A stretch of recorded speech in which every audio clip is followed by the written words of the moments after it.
সম্প্রতি সামাজিক যোগাযোগ মাধ্যমে ছড়িয়ে পড়া একটি বিতর্কিত ছবিকে কেন্দ্র করে বিব্রত হয়েছেন জনপ্রিয় অভিনেতা হাসান মাসুদ। ছবিটিতে তাকে একটি পোস্টার হাতে ধরে থাকতে দেখা যায়। তবে অভিনেতা স্পষ্টভাবে জানিয়েছেন ছবিটির সঙ্গে তার কোনো সম্পর্ক নেই। গণমাধ্যমকে তিনি বলেন, এমন ছবির সঙ্গে আমার কোনো সম্পর্ক নেই। বিষয়টি আমাকে খুবই বিব্রত করছে। এটি সম্ভবত এআই ব্যবহার করে তৈরি করা হয়েছে। কেউ আমাকে নিয়ে বিভ্রান্তিকর পরিস্থিতি তৈরি করার চেষ্টা করছে। হাসান মাসুদ আরও বলেন, বর্তমান সময়ে এই ধরনের ভুয়া ছবি অনেক মানুষ সহজেই বিশ্বাস করতে পারে। এগুলো খুবই বিভ্রান্তিকর। অনেকেই মনে করতে পারেন আমি এর সঙ্গে যুক্ত, কিন্তু সত্য হলো এটি ভুয়া ছবি।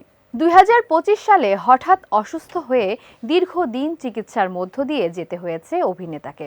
বর্তমানে তিনি বেশিরভাগ সময় বাসায় থাকেন এবং নিয়মিত চিকিৎসকের পরামর্শ নিচ্ছেন।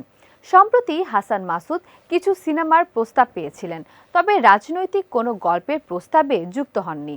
হাসান মাসুদ বলেন, আমি রাজনীতির সঙ্গে যুক্ত নই, কোনো পক্ষের পক্ষে বা বিপক্ষে কাজ করতে চাই না। বর্তমানে আমি সীমিত আকারে কিছু বিজ্ঞাপনের কাজ করছি।